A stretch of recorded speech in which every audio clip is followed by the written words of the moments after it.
Hey guys, so what did I read that just made me for 2023?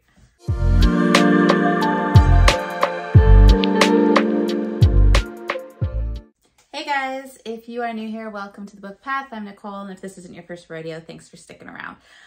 So 2023 is done. What are some of the best books that I read last year? I'm going to go ahead and break it down to the top 10 in no particular order. I'm not going to go too crazy into them because otherwise we would be here forever. And I've already covered them in other videos, but I will kind of let you know a few little tidbits of why they ranked so high for me. So without further ado, first up, we have The Shadow of Theron by Catherine Troy. I read this back in February. This was 5 stars for me. I loved it. This was an arc I was given by the author, and it was fantastic, primarily because it had so much of it influenced by Zorro. And I grew up with the old black and white Zorros, and then you had the Antonio Banderas Zorro, and I love Zorro. Zorro was one of like my icons growing up. He was like, for lack of a better term, he's like the Hispanic Robin Hood. And I loved Robin Hood. I loved Robin Hood, loved Zorro, loved King Arthur, the Knights of the Round Table. Like, that was it for me. So having Zorro influence this book so much was great. It was pure adventure, pure fun. The romance into it hit so beautifully and so perfectly on Zorro, where you had that fun, flirtatious, she's in love with my masked self, but does she know who I really am? And then he's trying to maintain like his hidden identity. But what was really interesting is you had that kind of Zorro storyline on top of this very magical, mystical world. Like, the story in itself, for most part, was a regular kind of Zorro story where you had the masked crusader trying to right the injustice. But underneath was this like, prophecy of magic and creatures. And you started to get into that kind of magical part of it towards the end. The buildup was great. The adventure was great. The cliffhanger towards the end was good, because just when you thought, oh, this wraps up so nicely, no, this is the first book in a series. So it was great for me. I had a fantastic time reading it. So if you want that kind of rogue, vigilante, Robin Hood, Zorro type adventure, fun, smart alecky romance, back and forth between the main characters, with a villain that you really truly despise, then I would say pick up Shadow of Theron. It was great, 5 stars. Next up, we have Wicked Beauty by Katie Robert. This is the 3rd book in her Dark Olympus series, and so far this has been my favorite out of the entire series.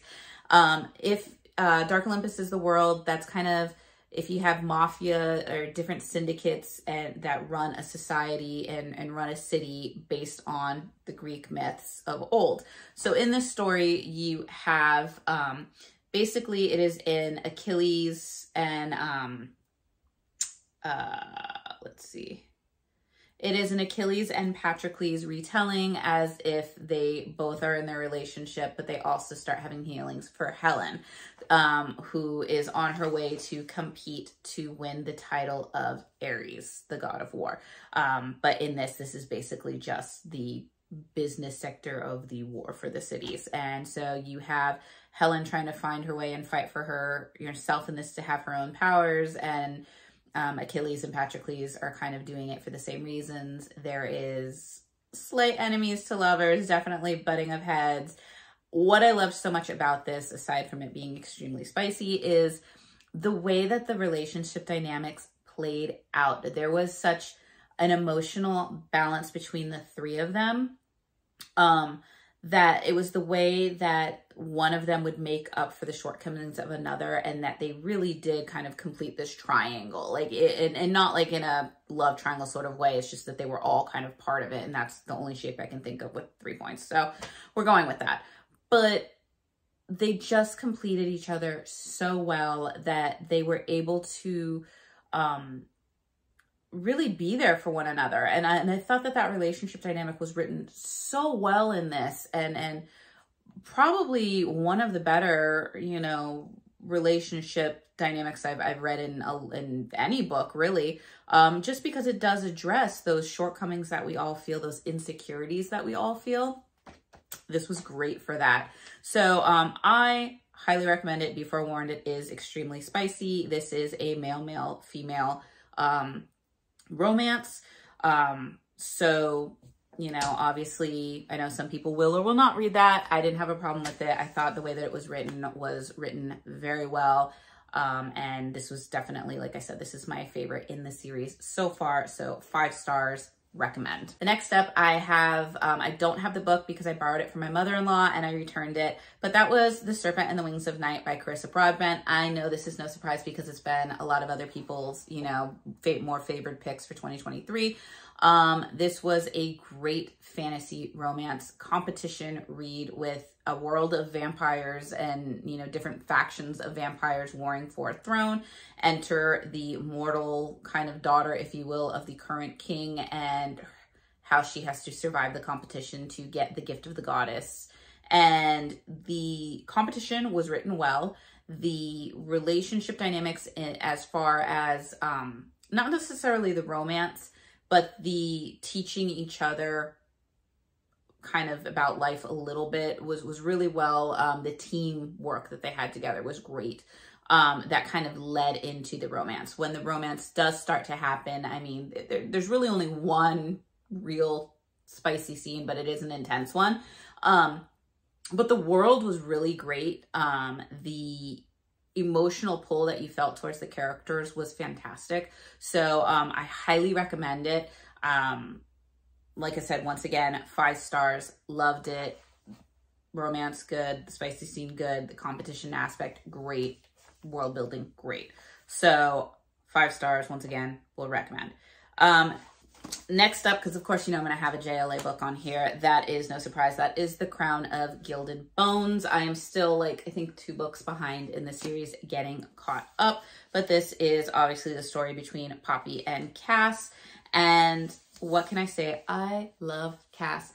This one, you start to get more into the world that Cass grew up in, a lot more into the wolves and how they are such, we'll just say they're very free-spirited. We'll go with that and leave that to imagination. But just how it's altering Poppy's outlook on the world around her, and such a drastic change from the world that she grew up in.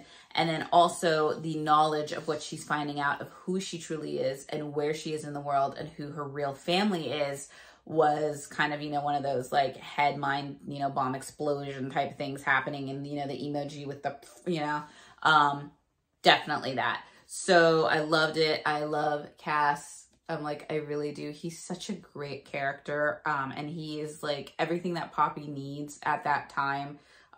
Like he just knows what she needs, and, you know, she loves him and she gives to him as well. But I do feel that because Poppy is kind of the main character in this, he is a great male romance or romantic interest lover or whatever in this, because of how he completes her and how he helps her and supports her, and the way he sees her when she has trouble seeing herself that way. So I really do love this series. Highly recommend this series as a whole. The book was great. This one was also, I can't even remember. I'm going to say it was 5 stars because I think there was only like 2 4 stars on here that I put. Everything else was a 5. So 5 stars, definitely recommend. Next up, because I think I've read a lot of Katie Robert this year, but next up is Dark Succession. This is Katie Robert's Irish mafia story. I think it takes place near kind of the Boston area, hints at parts of New York. This is the first book where you have 3 rival families all trying to vie for power. It's really about the O'Malley's family and how they fit into it, because every book features a different O'Malley sibling, because the parents, you know, had like a bunch of kids. A lot. I mean, kudos to them. I couldn't do it. 2's enough for me. But that's, I mean, you got more kids, you're going to have more books off of them. So in this one, you have Teague, who is I think he's the second born son in the O'Malleys, and he is being betrothed to Callista, who in the very beginning, you find out something happens to the person she's betrothed to, and that kind of sets in motion the mafia rivalries and violence that ensues, all while Callista is now to be married off to Teague. The Sheridans is one of the other three families, the O'Malleys being the other one. So you have 2 out of the 3, and then you have, I can't remember what the other family name is, but you basically have what's going on, and everything that happens in this book sets in motion what's going to start happening in the books to come with the other siblings. You get a little tidbit of kind of who's going to be next in line to have their own book, and I've read the first 2 books now, and that's kind of set the precedent. But Dark Succession was good. It's not necessarily an enemies to lovers, because there is this kind of like insta lust, I guess you would say, when they meet each other. But there is some witty banter back and forth. So of course, you know, I love the witty banter. So I did like that one. So I do recommend that. Next up, once again, it is a book I had to return to my mother-in-law, and this, of course, has probably been on everybody's best of 2023, and that is Fourth Wing by Rebecca Yarros.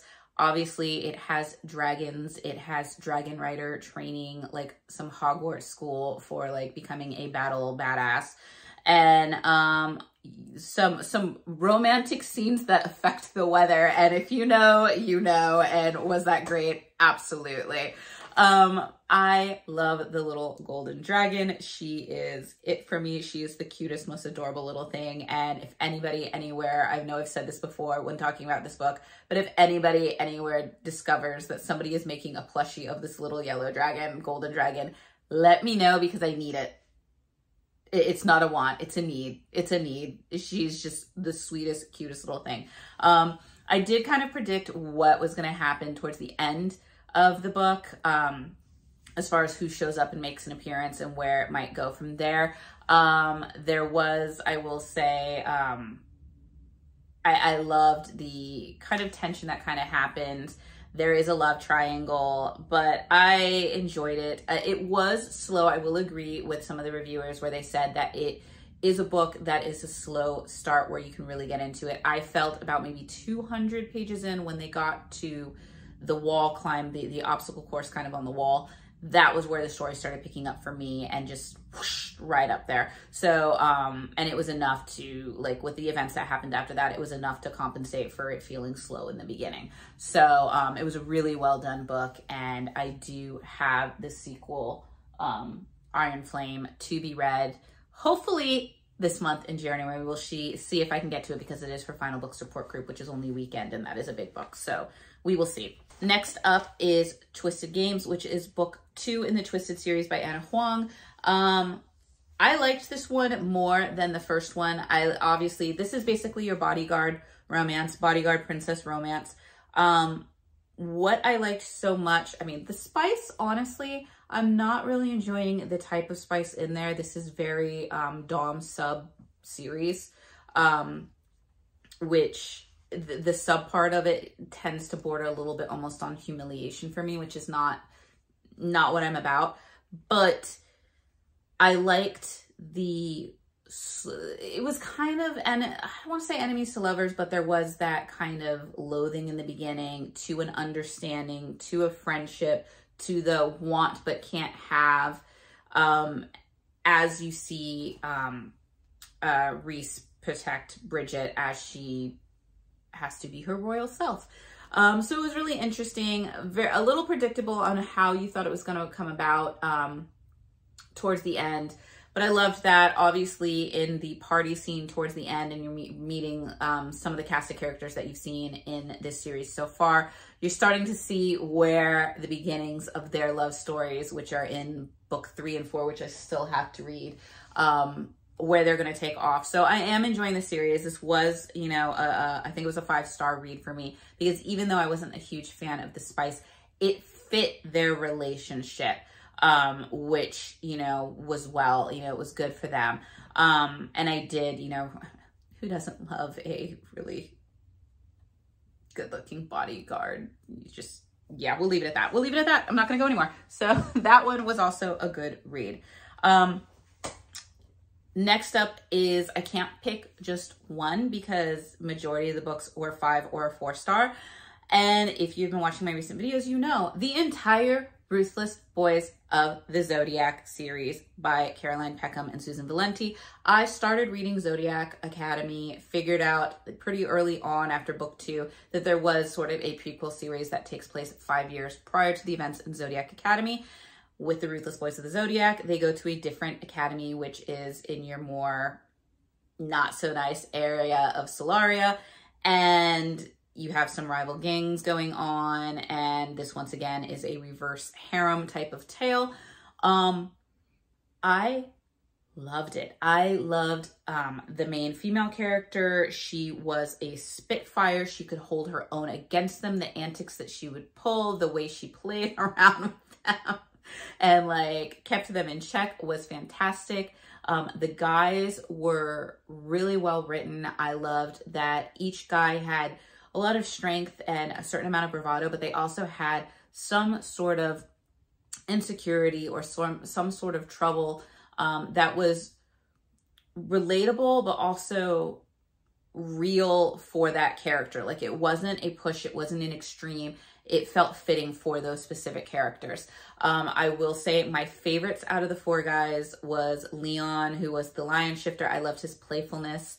I love his just kind of like, you know, he's like the sunny disposition, and he's like every girl's best friend, really, but at the same time with a body to die for. And yeah, but his understanding and support was just fantastic. But my heart, if I had to pick, my heart belongs to Dante, the dragon shifter. Not just because he's a badass dragon shifter. That's you know, I'm more of a wolf girl, but his personal, I guess that does fit because he is a dragon shifter raised by wolves. So maybe, I don't know. We won't get into that. But anyway, I love Dante because he has that lighthearted, fun, trickster side to him like Leon, but he also knows when to be responsible and when to, you know, be the strong one, when to be the vulnerable one. He, to me, was like the perfect balance among the guys. And I really liked that. I loved the family orientation that he had of just wanting to be protective of his family members, the family dynamic that he had, like his mom and his little siblings and his cousin, especially with his cousin being, you know, wanting to protect her and be there for her because of her family situation. It was just really well done. And the series as a whole was very well done. The spice was... you know, it was definitely off the charts Richter scale and then some. But I do highly recommend it. I have not read Zodiac Academy fully, so I can't compare the 2 series, but I will say that Zodiac Academy has a lot to live up to because Ruthless Boys was fantastic. And I do know that there is supposed to be a 3rd series that is supposed to happen, I think 5 to 10 years after all of this is going on. So I'm super excited to get into Zodiac Academy this year and then get into the sequel series because fantastic. Loved it. Absolutely loved it. Highly recommend. Next up is probably the most dramatic book that I read this year. I don't want to say depressing, but definitely did not involve happiness, really. It was a very dramatic, very full of real, you know, emotional moments. And that was Pachinko by Minjin Lee. I ended up giving this one a 4-star, and I think I really just gave it a 4-star because I wanted some happiness. Like, I really wanted some happiness. I had not seen the movie series that was recently done because I think it was done on like Apple. But I would watch it. This is, I mean, this is a classic. I can see why you would recommend this for college reading lists. It takes place in Korea slightly before World War II happens, then during Japanese occupation, and then slightly up until I think it's like the 90s maybe. So you have all these different generations going on within this family, and none of them seem to meet happy endings. It's just how certain choices can be made and stretch along the different generations. And the women in this and the strength in the women in this to survive, and not just to survive, but to provide for their families, was just gut-wrenching and emotional at times. And the relationships, the love and the types of love that you could have in a romantic relationship, it was a lot. It was a heavy hitter. I don't think I cried. I definitely got the lump a few times. But it is one that I would recommend because I can see why this is being regarded so highly. I can see why it is something. It does teach you a lot about what was kind of going on in that hemisphere of the world during World War II and slightly after, and how all of the, what was going on in the world was affecting, a country that we don't really hear about. So very, very well done. I do recommend. It was good, but you will need a tissue box, quite possibly. And it is heavy. It is a heavy book, not just, heavy, but like emotionally heavy. And last but not least was a more recent read. I can't do it because I can't do the whole series because I haven't read the whole series yet, but I did just get books 2 and 3 ordered. So once they come in, I will be reading it. And that is Stars of Fortune, which is book 1 in the Guardians trilogy by Nora Roberts. I did read her Dragonheart Legacy also in 2023, and I read all 3. This one was so different in the way it was written and how the characters are changing and adapting, and it was much more fast-paced just in this book alone, even though this one is, extremely, a lot shorter than any of the books in the Dragonheart. I liked the characters in this one a lot more. She can write the guys to be everything that you kind of need emotionally very well. The women, the main characters, I still am not really in love with the main character, but I like her better, the main character in this one, better than I did in the Dragonheart Legacy. I feel that there's more growth and more training for the role than there was in Dragonheart.